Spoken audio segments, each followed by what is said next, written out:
अस्सलामुअलैकुम दोस्तों, मैं ठीक हूँ। उम्मीद है आप सभी ठीक होंगे।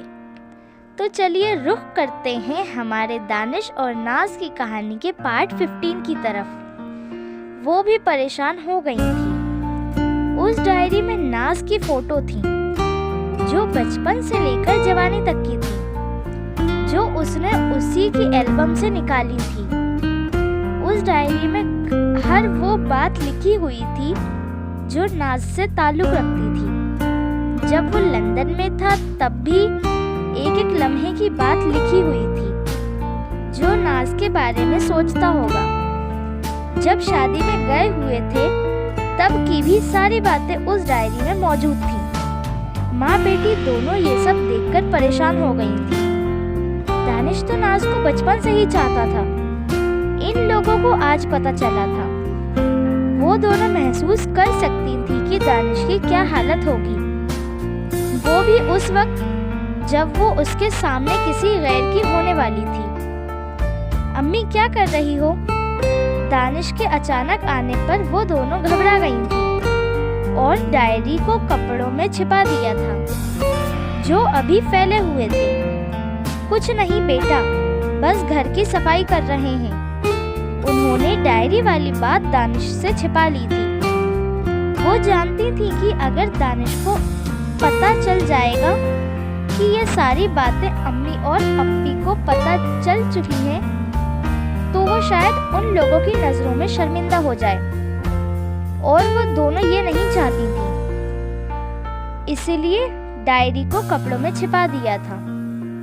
और कर भी क्या सकती थी खामोश रहने के सिवा। अगर कुछ हो सकता तो वो जरूर कोशिश करती, लेकिन अब कुछ नहीं हो सकता था। इसलिए उन लोगों ने खामोश रहना ही ठीक समझा था। दानिश वहां से सीधा किचन में गया था। उसने फ्रीज में से पानी की बोतल निकालकर पानी पिया था। अम्मी मैं देर से आऊंगा। दोस्तों ने एक पार्टी रखी है, इसलिए देर हो जाएगी। आप लोग खाना खा लेना और सो जाना। वो जानती थी कि वो नाज के बारे में कह रहा है। दानिश अम्मी से कहकर दोस्तों की पार्टी में चला गया था। दानिश जान चुका था कि नाज भी उससे मोहब्बत करती है। वो ये सोचकर ही खुश रहने की कोशिश करता था, चलो मोहब्बत के बदले मोहब्बत ना सही, नाज की मोहब्बत का एहसास तो उसके साथ है। आज जीशान को गए बहुत दिन हो गए थे, लेकिन ना तो उधर से कोई फोन आया था ना कोई चिट्ठी। घर पर सब फिक्रमंद थे, लेकिन अब्बू कुछ ज्यादा ही फिक्रमंद रहते थे। आज अखबार में नाज के एग्जाम का नतीजा निकलने वाला था। सुबह का वक्त था। अखबार वाला अखबार डालकर चला गया था। दानिश को नाज के पास होने की ज्यादा फिक्र थी, इसलिए वो जल्दी उठ गया था। अम्मी देखिए ना, क्या बात है बेटा, तुम बड़े खुश दिखाई दे रहे हो। अम्मी फजर की नमाज के बाद कुरान की तिलावत करके उठी थी। तभी दानिश को खुश देखकर उन्होंने पूछा था, अम्मी देखिए नाज ने पूरे कॉलेज में टॉप किया है। दानिश उनको अखबार दिखाता हुआ कह रहा था, अल्लाह तेरा लाख लाख शुक्र है, उस बच्ची की मेहनत रंग ले आई। उन्होंने अखबार में नाज का नाम और रोल नंबर देखते हुए कहा था, अम्मी मैं अभी नाज को बता के आता हूँ। पता नहीं उसने अखबार देखा भी है या नहीं। हाँ बेटा, ये खुशखबरी सबको सुनाकर आओ। मैं भी मुंह मीठा करवाने के लिए मिठाई लेकर आती हूँ। मुमानी जान, नाज कहाँ है? क्यों बेटा, इतनी जल्दी में क्यों लग रहे हो? क्या बात है? मुमानी जान, आज की सबसे बड़ी खुशखबरी ये है कि नाज ने पूरे कॉलेज में टॉप किया है। देखिए मुमानी। दानिश खुश होकर उन्हें अखबार दिखा रहा था। अरे हम लोगों को तो पता ही नहीं था कि आज नाज का नतीजा निकलने वाला है, और नाज को भी कहाँ फिक्र थी नतीजे के। उसको भी तो पता नहीं था कि आज नतीजा निकलेगा। नासिर ने पूछा था कि तुम्हारा नतीजा कब निकलेगा, तो उसने साफ कह दिया था कि उसे अभी पता नहीं है। नुमानी नाज की लापरवाही की शिकायत दानिश से कर रही थी। रहने दीजिए मुमानी जान, इस मौके पर आप उससे नाराज ना होइए। उसे ख्याल नहीं था तो क्या हुआ, मुझे तो फिक्र थी। हाँ बेटा, एक तुम ही तो हो, उसकी हर एक आदत जानते हो जो मैं माँ होकर भी नहीं जानती। अच्छा आप ये तो बताइए, नाज कहाँ है? दानिश ने फिर पूछा था। वो सो रही है। अच्छा मैं उसे अभी उठाता हूँ। कोई फिक्र ही नहीं नतीजे की, बड़े सुकून की नींद सो रही है। नाज जल्दी उठो, देखो तुम पास हो गई। दानिश उसकी पूरी रजाई घसीटते हुए कह रहा था। आज दानिश की खुशी का ठिकाना ही नहीं था। क्या मैं पास हो गई? नाज एकदम उठी थी। दानिश उसके पास बिस्तर पर बैठा था। पास ही नहीं हुई बल्कि पूरे कॉलेज में टॉप किया है। सच बताओ, लो खुद ही देख लो। दानिश ने उसे अखबार दिखाया था। क्यों, तुम्हें बिल्कुल ख्याल नहीं था कि आज तुम्हारा नतीजा निकलने वाला है? दानिश ने अपनी खुशी में थोड़ा सा गुस्सा दिखाते हुए कहा था। मुझे क्या जरूरत है अपनी किसी भी चीज का ख्याल रखने की? तुम तो हो हर चीज का ख्याल रखने के लिए। नाज आज दानिश के अंदाज में बोल रही थी। दानिश उसके इस शौकी भरे लहजे को समझ गया था, इसलिए अनजान बनते हुए पूछा था। अच्छा बताओ, पार्टी कब दे रही हो? कैसी पार्टी? पास होने की खुशी में। ये मेरी खुशी कहाँ है? सारी खुशी तो तुम्हें ही हो रही है। तुम ही दो पार्टी। अच्छा बताओ, कैसी पार्टी चाहती हो? बस छोटी सी पार्टी।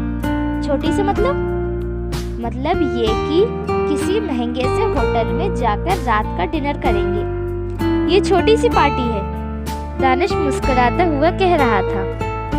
और नहीं तो क्या, हम दोनों ही तो जाएंगे। और सब लोगों को क्या करना है? नाज तकिए को गोद में रखते हुए कह रही थी। अच्छा राना को साथ ले चलेंगे। दानिश किसी को कुछ कहने का मौका नहीं देना चाहता था। राना को क्या करना है? वो थोड़े ही पास हुई है। पास तो मैं हुई हूँ। अच्छा तो शाम को पार्टी पक्की? नाज दानिश से खुश होकर पूछ रही थी। तभी नाज की अम्मी कमरे में आ गई थी। दोनों को यूं करीब बैठा देखकर दिल में एक बात अचानक उठी थी। मैं तो तुम दोनों को दुआ भी नहीं दे सकती कि खुदा तुम दोनों की जोड़ी बनाए रखे। दानिश तो उन्हें शुरू से ही नाज के लिए पसंद था। कहते हैं कि सुबह की दुआ जरूर कबूल होती है, लेकिन ये तो एक नामुमकिन बात थी। चलो नाज, फूफी तुम्हें बुला रही है। फूफी ने सबका मुंह मीठा करवाया था। नाज को आते देखकर फूफी ने आगे बढ़कर उसे गले लगाया था। लो मुंह मीठा कर लो। नहीं फूफी, आप मुंह मीठा कीजिए, मैं बाद में करूंगी। अभी मैंने मुंह नहीं धोया है। नाज ने मिठाई को फूफी के मुंह में डालते हुए कहा था। नाज आज बहुत खुश थी। ये सब दानिश की ही मेहनत का नतीजा, जो वो टॉप आई थी। दानिश ने उसे इंग्लिश के साथ साथ हर सब्जेक्ट भी पढ़ाया था। उसी की वजह से आज वो इतनी बड़ी खुशी हासिल कर सकी थी। उसने दानिश का भरोसा कायम रखा था। उससे किया हुआ वादा उसने पूरी ईमानदारी से निभाया था। दानिश को उस पर पूरा भरोसा था और वो उसके भरोसे पर पूरी उतरी थी। दानिश ने आज छुट्टी लेने के लिए सोचा था, लेकिन नाज ने ये कहकर उसे मना कर दिया था कि तुम छुट्टी मत लो, बस जल्दी आ जाना, फिर घूमने चलेंगे। नाज और दानिश की आदतों के बारे में सब जानते थे, इसलिए उन दोनों के घूमने जाने पर किसी ने ऐतराज नहीं किया था। दोपहर का वक्त था, तभी लंदन से खत आया था। ये सुनकर कि जीशान के घर से खत आया है, उसकी सारी खुशी पल भर में खत्म हो गई थी। नाज के अब्बू ने सबको बुलाया था। सब हॉल में बैठे थे, लेकिन दानिश अभी नहीं आया था। अब्बू ने नासिर से खत पढ़ने के लिए कहा था। सलाम दुआ पढ़ने के बाद जो आगे लिखा था उस पर नासिर की आवाज कुछ थम सी गई थी। क्या हुआ बेटा? आगे क्या लिखा है? नासिर को खामोश होता देखकर अब्बू ने कहा था। आगे पढ़ो, अब्बू ने उससे कहा था। ये लिखते हुए मुझे बहुत तकलीफ हो रही है कि अब ये रिश्ता नहीं हो सकता। ज़ीशान ने शादी से साफ इनकार कर दिया है। अभी शादी करने से मैं तो चाहता था कि नाज हमारे घर की बहू बने, लेकिन परदेश में आकर मैंने अपने करीबी रिश्तेदारों को खो दिया है। वो किसी अंग्रेज लड़की से शादी करने का कह रहा था, वो भी अभी नहीं। उसकी इस हरकत पर मैं तुम्हारे सामने पशेमान हूँ। ज़ीशान ने जो किया है उस बात से मुझे बहुत तकलीफ पहुँची है। और आगे मैं क्या लिखूं? शायद अब तुम सारी बात समझ चुके होगे। खुदा हाफिज। ये सुनकर नाज के अब्बू को बहुत तकलीफ हुई थी। नाज की अम्मी, ये सब ठीक नहीं हुआ। क्या ठीक नहीं हुआ? मैं तो ये कहती हूँ जो कुछ हुआ है बहुत ही अच्छा हुआ है। खुदा ने आपकी जबान भी कायम रखी और मेरी बेटी उस दोज़ख में जाने से बच गई। नाज की अम्मी ने खुश होकर कहा था। दादी जान मुंबई अपनी पोती की शादी में बहुत पहले चली गई थी, जो आज ही लौटी थी। उनका छोटा बेटा उन्हें छोड़ने आया था, यानी कि नाज के चचा। इस वक्त सब मौजूद थे। बड़े भाई के घर से रिश्ता टूटने से दोनों भाइयों को तकलीफ हुई थी। वहीं दूसरी जगह सब खुश थे। नाज की दादी भी बहुत खुश थी। वो ये सोचकर खुश थी कि उनकी पोती उनकी नजरों से दूर नहीं हुई। इस रिश्ते के टूटने के बाद न जाने हमारी बेटी के लिए कोई अच्छा रिश्ता आता भी है या नहीं। क्यों नहीं आएगा मेरी बच्ची के लिए कोई अच्छा रिश्ता? एक आपके भाई की जबान है जो अपने बिगड़े हुए बेटे के लिए पहले रिश्ता मांगा, फिर बड़े रौब से इनकार कर दिया। और एक आप हैं, सब जानते बूझते अपनी बात पर अड़े थे। मेरी बेटी के लिए क्या रिश्तों की कमी है? खूबसूरत है, पढ़ी लिखी है, उसके लिए एक से बढ़कर एक रिश्ते आएंगे। माँ ने अपनी बेटी की तरफदारी करते हुए कहा था। मौका देखते ही नासिर ने अपने दिल की बात सबके सामने रखी थी। अब्बू, अगर आप रजामंद हों तो हमारी नाज की शादी दानिश से क्यों ना कर दें? उसके साथ नाज बहुत खुश रहेगी। फूफी के दिल की बात नासिर ने कही थी। ये सुनकर उनको बहुत खुशी महसूस हो रही थी। वो यही सोच रही थी कि ये बात वो किस तरह छेड़ें। ये बात नासिर ने आसान कर दी थी। नासिर की इस बात से सब सहमत थे। सबसे ज्यादा इस बात पर जोर नाज की अम्मी ने दिया था। वो तो बहुत पहले से ही यही चाहती थी। दोनों भाइयों और उनकी बुजुर्ग माँ की मौजूदगी में ये रिश्ता तय हो गया था। उन लोगों ने मंगनी की तारीख एक हफ्ते बाद रखी थी और शादी मंगनी के 1 महीने बाद तय कर दी थी। इस अचानक मिली खुशी से नाज की खुशी का ठिकाना ही नहीं था। नाज सब कुछ सुन चुकी थी। नाज का वक्त अब काटे नहीं कट रहा था।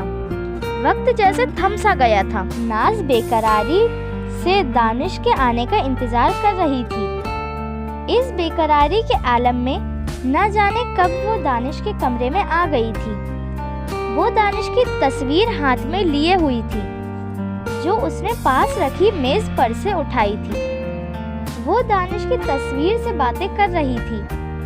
बातें करते करते उसने उसकी तस्वीर को अपने सीने से लगाया था। तस्वीर को इस काबिल समझा। हम ही क्या बुरे हैं, दानिश ने अचानक अपने कमरे में आते हुए कहा था। दानिश की इस बात पर नाज सहम सी गई थी और तस्वीर को वापस मेज पर रख दिया था। दानिश नाज को घुमाने की वजह से पहले मामू के घर ही गया था, क्योंकि उसको आज देर हो चुकी थी। उसने ये सोचा था कि देर होने की वजह से शायद नाज नाराज हो, इसलिए वो सीधे मामू के घर ही गया था, जहाँ पर सब मौजूद थे। सबने इस रिश्ते के बारे में सब बता दिया था, इसलिए वो नाज को ढूंढता अपने कमरे तक आया था, जहाँ नाज उसकी तस्वीर से बातें कर रही थी। उसके टोकने पर वो शर्मा गई थी। दानिश उसके करीब ही आ गया था। नाज अपनी नजरें नीचे करी खड़ी हुई थी। नाज, तुम मेरी हो, बताओ ये सही है ना? दानिश उससे पूछ रहा था, जैसे उसे अभी भी किसी बात का यकीन नहीं हुआ हो। वो उसके बाजू पकड़े पूछ रहा था, बोलो नाज, ये सच है ना? तुम मेरी हो? नाज ने आंखें बंद करके हाँ में सर हिलाया था। दानिश बहुत खुश था। उसने नाज के चेहरे को अपने हाथ से ऊपर किया था। वो एक शर्माई दुल्हन की तरह आंखें बंद की हुई थी। कितना मासूम है मेरा हमसफर। ये सुनकर वो शर्माई दुल्हन की तरह उसकी आगोश में आ गई थी। यहीं पे हमारी दानिश और नाज की मेरा मासूम हमसफर कहानी खत्म होती है। कल से हमारी नई कहानी का आगाज होगा। मुझे उम्मीद है कि आप उस कहानी को इस कहानी से ज्यादा प्यार देंगे। Thank you for watching.